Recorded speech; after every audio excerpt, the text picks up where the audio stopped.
2007 में मुंबई में ट्रेन में हुए ब्लास्ट में, जो मुंबई में 7 जगह ब्लास्ट हुए थे, उसमें एमसीओसी कोर्ट ने जो है इस पूरे मामले में जो सजा का ऐलान किया था, जिसमें से 5 लोगों को सजाए मौत और 5 लोगों को सजाए मौत और 7 लोगों को उम्र कैद की सजा सुनाई थी।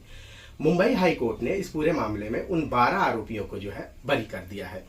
यही नहीं, राज्य सरकार की जो अपील थी कि इन सारे आरोपियों पे जो है सजाए मौत का उन्होंने जो अपील की थी, वो अपील भी खारिज हो गई। हमारे साथ उसी मामले को लेकर जो वकील हैं, इन लोगों ने जो है पूरे केस की जो पैरवी की है, एडवोकेट मतीन शेख हमारे साथ मौजूद है, इनसे बातचीत करेंगे। क्या रहा है, थोड़ा सा हाई कोर्ट का पहले फैसला बता दीजिए, फिर हम आगे की बात करेंगे। हाई कोर्ट देखिए, जो ट्रायल कोर्ट का जो जजमेंट था उसको सिरे से खारिज कर दिया ना है। जो विटनेसेस प्रोसिक्यूशन एग्जामिन किए थे, कोई विटनेसेस ट्रस्टवर्थी रिलायबल कोर्ट के नज़र में नहीं आया।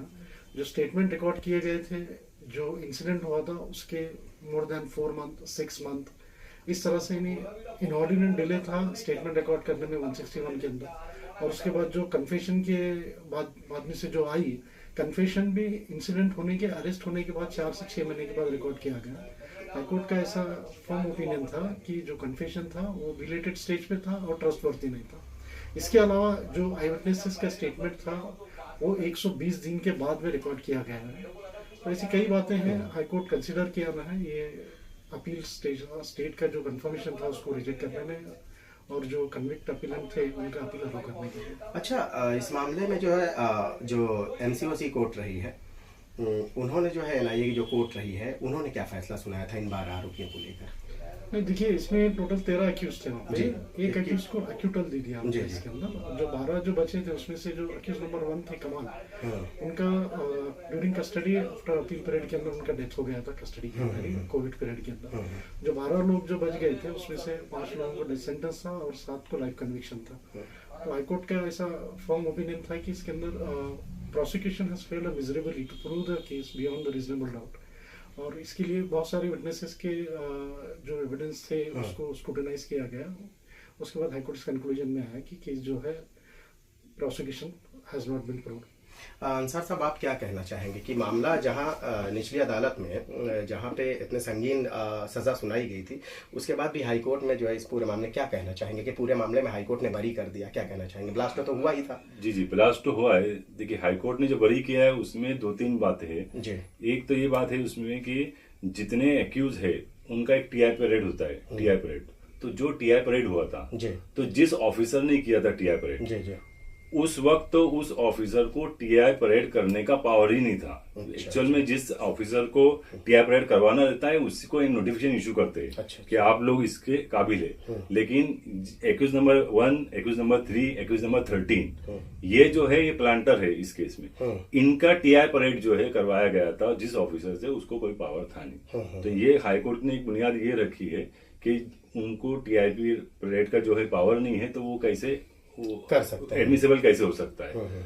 दूसरा, उसमें एक बड़ी बात ये थी कि फर्स्ट टाइम एक्यूज नंबर 1 से इन्होंने एक रिकवरी किया था आरडीएक्स इन्होंने रिकवरी किया था बिहार से। और खास बात ये है कि बिहार से आरडीएक्स इन्होंने बाय रोड ले आया था यहाँ पर बॉम्बे में, जिसकी वजह से सील नहीं किसी को, वहां कोई सील नहीं किया, यहाँ का ही सील किया। तो इस बात को भी हाईकोर्ट ने बुनियाद बनाया है कि रिकवरी हुई खुद पूरी नहीं होती है। तीसरा, इसमें जितने विटनेसेस थे, आई विटनेसेस जी, सब आई विटनेसेस आफ्टर 4 मंथ सब आए। और एक खास बात, मतलब ब्लास्ट जब हुआ तो उसके 4 महीने बाद सब आए और सबने कहा कि हमने इनको बैग रखते हुए देखा था। और दूसरी ये बात, हाईकोर्ट ने ये देखा कि इन लोगों का जो ये विटनेस है, आई विटनेस जी, तो 4 महीने बाद ऐसी कोई इन्होंने कोई बात नहीं बताई कि जिससे ये पता चले कि हाँ इस वजह से इनको याद है। ऐसा कोई इंसिडेंट नहीं है। कभी कभी इंसिडेंट कुछ होता है तो उससे पता चलता है कि मुझे ये चीज याद है। मतलब ये कहना कि कोई वहां गया किसी काम से तो मैंने देखा, हाँ देखा, बस इसी तरह से है। और इस मैटर में और एक विटनेस ये था जिसका कहना था कि मैंने इनको देखा रखते हुए, उसके बारे में आरटीआई निकाला गया था, उससे क्रॉस में पूछा गया था कि तुम वहां क्यों गए थे।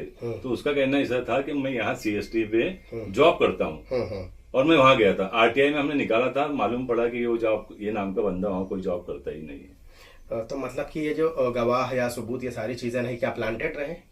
ये हाईकोर्ट का कहना ऐसा है कि इसके अंदर कोई ट्रस्टवर्दी नहीं है। ये 4 महीने बाद क्यों इस बात को लेके आए कि हाँ हमने इनको देखा था। मतीन साहब, एक सवाल है कि उस दौरान जो है देखिए 187 लोगों की मौत हुई थी, 800 से ज्यादा लोग जो है घायल हुए थे, 7 जगहों पे ब्लास्ट हुआ था। तो अब सवाल अहम ये है कि असल कसूरवार कौन है फिर? देखिए, इसके अंदर स्टेट गवर्नमेंट की जो रिस्पॉन्सिबिलिटी थी कि फिर इन्वेस्टिगेशन होना चाहिए था।